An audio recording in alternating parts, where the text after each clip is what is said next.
Okay, so good afternoon, everyone. Today we will discuss about correlation analysis. Okay, so basically, what we will discuss all about is uh, to discuss those objectives sa inyong research, no, that talks about if meron bang relationship yung dalawang variables ninyo. Okay. So correlation analysis is a statistical technique that can show whether and how strongly pairs of variables are related. So basically, meron tayong apat na i-discuss na types of measures of association. First is yung Pearson's correlation. Then yung next na i-discuss natin is yung specific case ng Pearson's correlation, which is yung point by serial correlation. Then we have the Spearman correlation and the chi-square test of association. So let's go first with Pearson's correlation coefficient. Okay, so Pearson's correlation coefficient is actually a parametric test, uh, correlation test, which measures the strength and direction of the linear relationship. Take note, yung i-measure natin na direction ng relationship is dapat linear. So, linear in a sense na kung titingnan natin itong graph, no? So, like itong positive linear, itong isa is negative linear, yung isa is non-linear. So, hindi siya kaya ng Pearson's correlation, yung non-linear na relationship, itong last na graph. Okay? So, between two quantitative, so dapat yung variables na i-analyze natin using Pearson's correlation must be quantitative variable. And ito yung mga magnitude, no? Magnitude, yung verbal description ng mga magnitude ng relationships natin. So, from 0 to 0.2, very weak yung relationship, very weak positive. Pero kung negative point 2 to 0, that is negative, very weak relationship. Pag point 2 to point 4, that is positive weak relationship.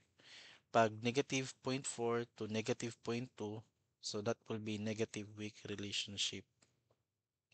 Okay, so yung sign ng ating correlation coefficient that indicates the direction of the linear relationship.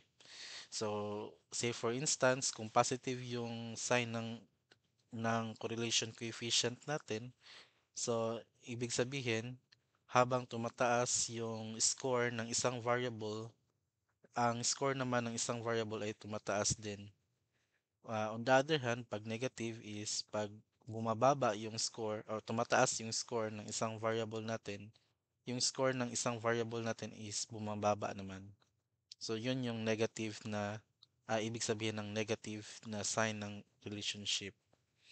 So, by the way, yung correlation natin is unitless. So, wala siyang kung ano unit like centimeter, kilometer, or grams. So, another feature of correlation analysis is that it is symmetric, no?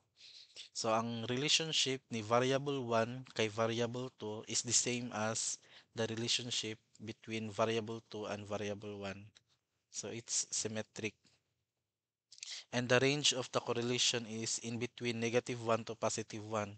So, ang pattern lang dito is pag malapit sa positive 1 or negative 1 yung values ng correlation coefficient natin, ibig sabihin nun mas maigting yung relationship ng ating variables, no? Ng dalawang variables. So again, wag mong gamitin yung Pearson correlation pag yung given na data natin is nonlinear. Okay? Tapos, pag merong outlier, dapat i-delete mo yung outlier. Pag merong outlier kasi makakaapekto yan sa result ng ating correlation coefficient at most likely doon sa p-value natin. Then, relationship does not, correlation does not imply causation, no? So, hindi ibig sabihin na pag mataas yung height, mataas din yung salary. So, pwede mong makuha yung relationship niya, no, yung value niya, but it does not imply causation. Okay? And again, same ruling, no? Pag yung p-value is mas maliit or less than or equal to alpha, p-value is less than or equal to alpha, you have to reject the null hypothesis. Null hypothesis means that there is no relationship between variables x and y. Okay? And what are the assumptions, no, in using the Pearson's correlation coefficient? So, first is dapat yung dalawang variable natin should be measured at least interval scale. So, pwede siya interval, pwede din siya ratio. Hindi pwedeng nominal yung or ordinal yung level ng measurement natin sa ating dalawang variable. Next is dapat merong linear relationship between the two variables. So, pwede kang gumamit ng scatter plot para ma-determine mo initially, no, kung meron bang linear relationship or wala.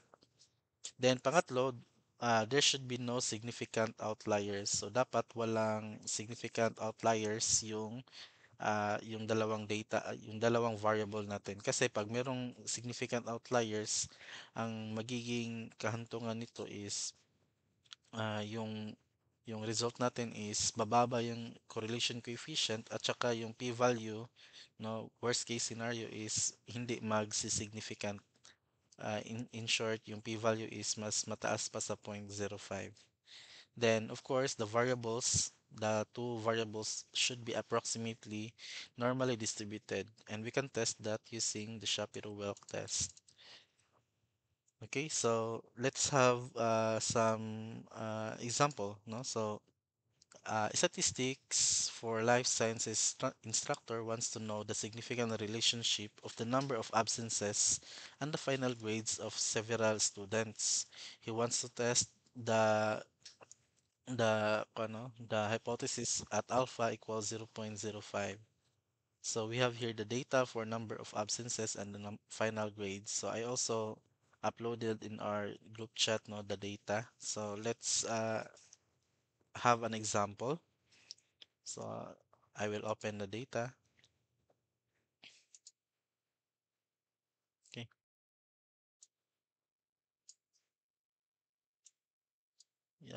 Saan ba yun? Hindi ko ma-open dito. Maybe copy and paste ko na lang to. Tapos paste. Hindi. Pause ko muna. Okay. So data and saan yung data ko?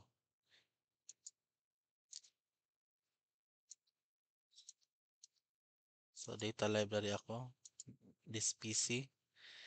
Okay, so kukunin ko na lang yung data natin. Okay, so nasa subjects. Oops. Sorry. Hindi yan. Open. So subjects. Then top 10. Then, sorry. Wait dyan. Stat 10. Dito na lang. Okay. So, example 1. So, ito yung number of absences. So, dapat ito ay continuous. Then, kalawa is dapat continuous din yung grades. Okay? So, if first is assumption natin, kung titingnan natin dito, saan yung assumption? So, yung dalawang variable natin, number of absences and grades of the students are all at least interval scale, no? And second is dapat merong linear, initially linear relationship between the two variables. So itong grades at saka yung number of absences, initially meron siyang linear relationship. So pwede nating tingnan yung scatter plot natin. Okay? So punta lang tayo dito sa exploration tapos meron tayong scatter plot. Click lang natin 'yan. So ito yung number of absences. Dito natin lagay sa x-axis at saka yung y-axis natin is yung grade. And ito na ah, yung scatter plot natin, no. So meron siyang linear pattern, no. So pwede natin i-check yung click yung linear pattern. So nakikita natin na pag habang lumalaki yung absences niya, mas lumiliit yung grades ng isang estudyante. Okay, so next hypothesis is there should be no significant outliers. Okay, so tingnan natin kung meron bang outliers ang ating mga data. So punta lang tayo dito sa exploration, then click lang natin yung descriptives. Then uh, uh, ilagay natin yung mga variable natin dito sa kabila. Tsaka i-click natin yung box plot. So, tingnan natin kung merong outlier yung dalawang variable natin. So, in this case, wala tayong outlier. So, nakapasa tayo sa ikatlong assumption. And last assumption natin is dapat yung grades natin at saka yung number of absences are approximately normally distributed. And we can check that using the Shapiro-Wilk test, no? So, click mo lang tong statistics, tapos sa baba, meron ditong Shapiro-Wilk test. Okay? So, check mo lang yan. Then sa taas dito, meron na tayong output for Shapiro-Wilk test. So, lalagay ko lang dito sa variables across the row. Okay? So, uncheck mo na tong median, tsaka yung hindi na ginagamit na mga parameters dito, statistic. So nakita natin, no, yung p-value ng Shapiro-Wilk is mas mataas pa sa 0.05. So it indicates that the values are normally distributed, no? Yung number of absences are normally distributed kasi mas mataas pa sa 0.05 yung p-value niya. Same with the grades. Since na na nakita natin na yung mga assumptions ay na-met, so yung magpo-proceed na tayo doon sa uh, final test natin, which is yung correlation analysis. So, click mo lang yung regression dito, tapos, sorry, yung regression, click mo lang, tapos yung correlation matrix. So, pag click mo ng correlation matrix, ilagay mo lang yung dalawang variable mo na i-correlate dito. Okay? And i-check mo lang itong person sa baba. Okay? So, kita natin yung p-value natin. Pwede mo rin, no, lagyan ng check yung flag significant. So, merong asterisk dito sa itaas ng ating person's correlation coefficient, which is yung person's R natin.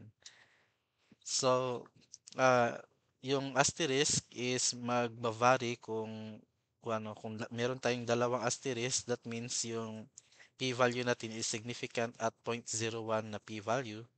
Pag meron tayong isang asterisk is yung p-value natin is significant, yung result natin is significant at 0.05. Pag tatlo naman is yung result natin is significant at 0.001. Okay? So in this case, meron tayong dalawang asterisk. So significant yung result natin at 0.01. In this case, kita naman sa p-value, no, na mas maliit pa sa 0.01 yung p-value natin. 00, yeah, 01. Ito. So it means that merong significant relationship between the grades and the number of absences. Okay?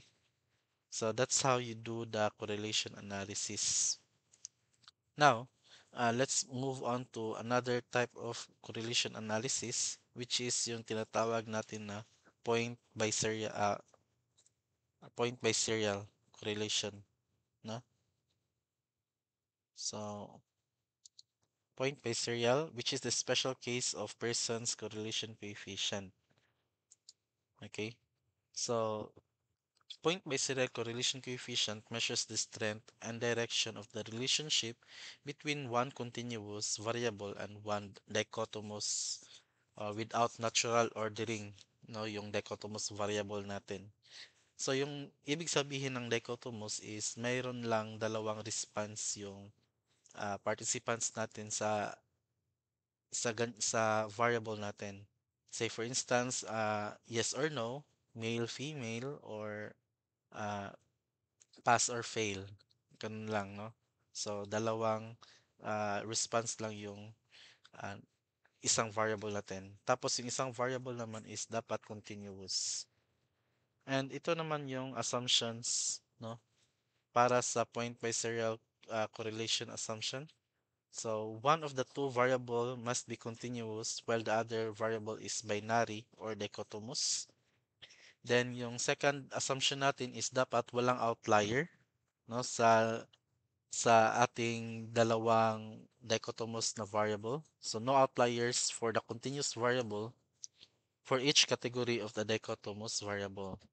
Then number three, the continuous variable is approximately normally distributed for each category in the dichotomous variable. So, isa-separate natin yung dichotomous variable, then ipapares natin doon sa continuous variable. Tapos, yung variance of the continuous variable across the group must be equal. Okay? So, paano siya gagamitin? So, open lang natin yung file natin para sa data natin. So, by the way, let's have the data first. Let's contextualize first. So, Lenny Abrenica wants to determine if the college entrance exam score of a student is related to the location of the high school he or she graduated. So, urban ba o rural? She wants to test a claim at alpha equals 0.05. Okay, so we have here the data. I already sent you the data in the group chat. So, point by serial. So, ito yung location natin, no? Delete ko na lang to. So, yung 1 natin is the urban. Tapos, yung 0 natin is yung rural. Rural. Okay? Tapos, yung scores natin sa entrance exam ng mga estudyante is continuous. Okay. So, dito tayo sa first na assumption, no? So, saan yung assumption? So, first assumption is dapat yung isang variable natin is continuous. So, in this case, yung score natin sa entrance exam is continuous. Then, ang isang variable natin is dapat dalawa lang yung response niya. So, in this case, dichotomous, we have the location code which is in urban or in rural. So, dalawa. Next is dapat walang outliers sa ating scores for each of the urban and the rural, no? Code. So we have, tingnan lang natin yung box plot ng scores, which is splitted into location, okay? Tapos, tingnan natin yung box plot kung meron siyang outlier. So, kita natin sa box plot, dalawang box plot sa rural at saka sa urban na walang outlier. Kung merong outlier, i-delete mo lang yung outlier na yon. Okay? So, paano siya i-delete? So, the whole row yung i-delete mo. Ganyan. Ana. Kung kita mo dito, may 15. So, ibig sabihin yung ika-15 na row is yung i-delete mo. Okay? So, next is the continuous variable is approximately normally distributed for each category of the dichotomous variable. So, normality assumption, yung titingnan natin. Okay, so yung table natin, across the rows ko muna 'to. Tapos i-uncheck mo na yung hindi kailangan. So i-check mo lang yung Shopee Wealth para makita mo kung normally distributed ba yung scores ng mga estudyante na nanggaling sa rural na paaralan or nanggaling sa urban na paaralan. So kitang-kita natin dito na mas mataas pa sa 0.05 yung p-value ng ng scores ng dalawang location. So that means normally distributed yung scores nila sa rural at saka sa urban.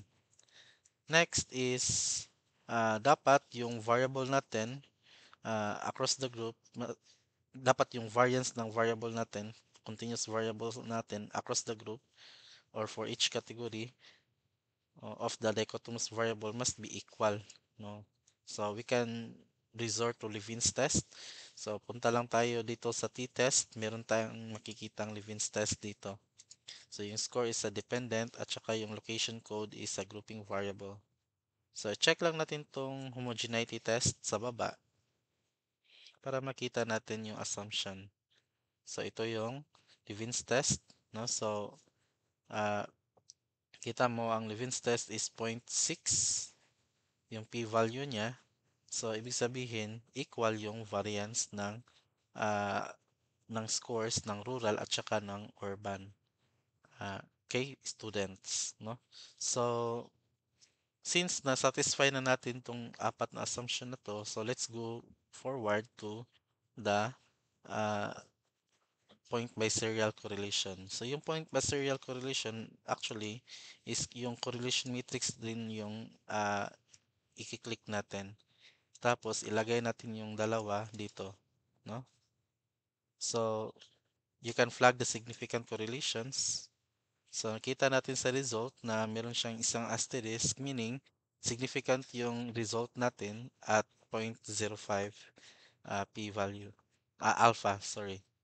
So dito, makita natin na significant, tsaka yung p-value is mas maliit pa sa 0.05. So ibig sabihin, merong relationship yung scores ng estudyante doon sa location ng kanilang paaralan when they are in high school. Okay? So, by the way, entrance exam scores to sa college ng mga estudyante. So, meron siyang relationship doon sa kung saan nanggaling na paaralan yung estudyante. Kung sa urban ba or sa rural. And take note, nakita natin no, na positive yung location code.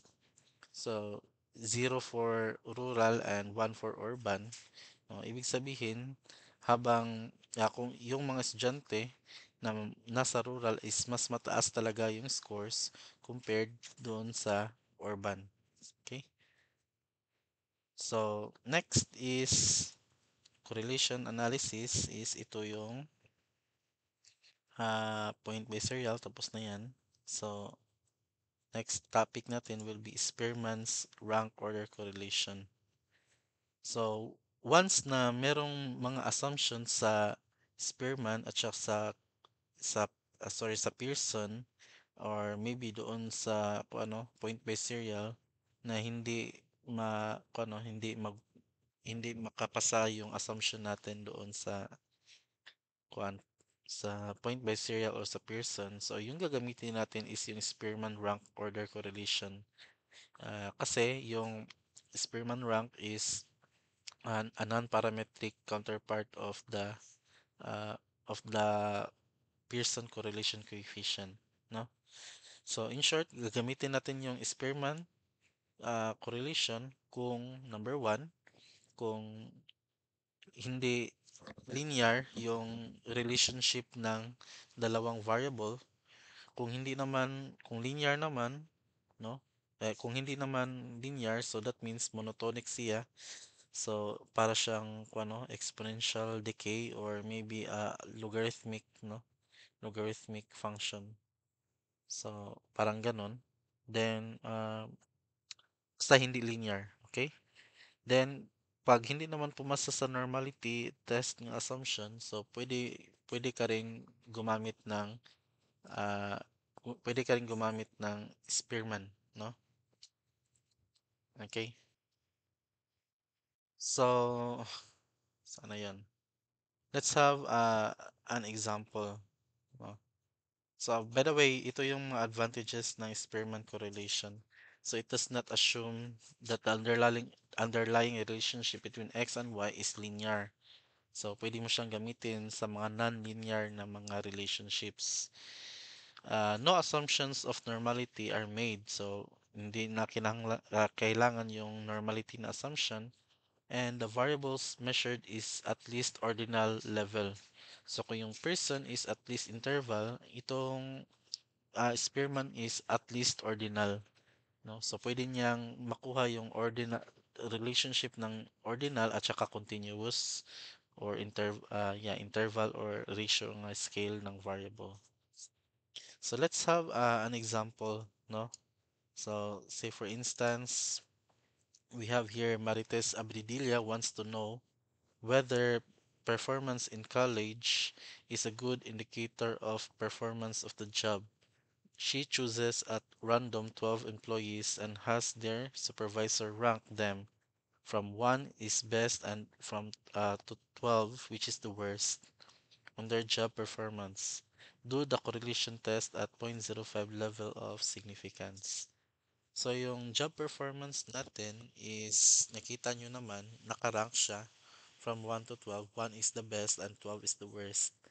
At saka yung another variable natin is yung GPA. So, hindi siya ordinal. Ito ay, continuous scale. No? So, yung GPA natin is continuous. So, pwede tayong gumamit ng Spearman kasi yung isang variable natin, yung job performance is nakarank siya. Okay? So, hindi na natin kailangan ng normality assumption dito kasi nakarank na yung variable. Unless kung yung dalawa is continuous, so iti-test mo muna kung hindi ba siya pumasa sa normality test na assumption. Okay, so let's do it in Jamovie. So open lang natin yung data. Example in the Spearman correlation. So this is ordinal actually.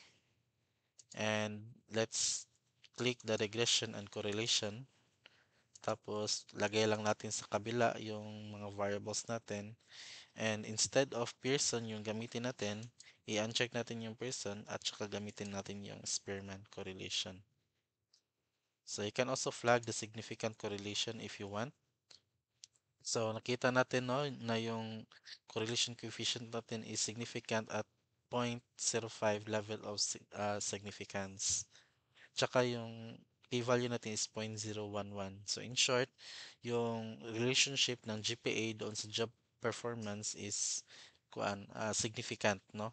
Meron siyang significant relationship. So, ganun lang ang pag-test sa relationship ng dalawang variables. And last is yung chi-square test of association. So, chi-square test of association is an example also of a non-parametric, no, just like Spearman, no, non-parametric na correlation analysis. So, other term niya is chi-square test of independence. So, para saan ba tong chi-square test of association? So, say for instance, no, suppose a new post-operative procedure is administered to a number of patients in a large hospital. The researcher can ask the question, do the doctors feel differently about this procedure from the nurses, or do they feel basically the same way? So we note that the question is not whether they prefer the procedure, but whether there is a difference of opinion between the two groups, no, between the doctor and the nurse when it comes to the post-operative procedure. So to answer this question, a researcher selects a sample of nurses and doctors and tabulates the data in the table form as shown. So check lang nila kung saan yung gusto nilang kung ano yung position nila doon sa questionnaire, tapos kung ano yung gusto or yung preference nila sa post-operative procedure. Yun ba yung bago or yung makalumang procedure? Or walang preference. So, tatlo yung kung ano, choices niya. Okay, so meron tayong data dito sa Movie. Open lang natin. So we have the chi-square test of association. Okay. You can you can do this in this way, no? Profession, preference, then the third table will be the count. Or you can just no you can just list down the profession, then their preference, no? So kung doctor, ano yung preference niya?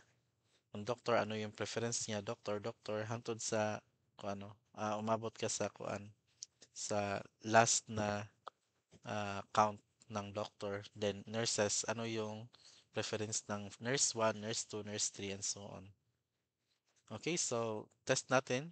Click mo lang tong frequency, tapos meron kang makikita dito na contingency, under contingency tables, we have the independent samples, which is the chi-square test of association. Click mo lang yan. So, lagay mo lang yung profession at saka yung preference sa column at rows. Ikaw na bahala kung saan mo ilagay, sa rows ba or sa columns, yung dalawa. Then, yung counts, click mo lang dito, yung counts. No? At saka ito na yung makikita natin. So, yung p-value niya is 0.001, meaning meron talagang kaibahan yung dalawang profession when it comes to their choice about yung preference nila kung sa post operation. So, ganun lang, no? So, that's all about correlation analysis, and hopefully uh, we, we will discuss next topic, which is regression analysis, no? So, for okay, cut ko muna dito.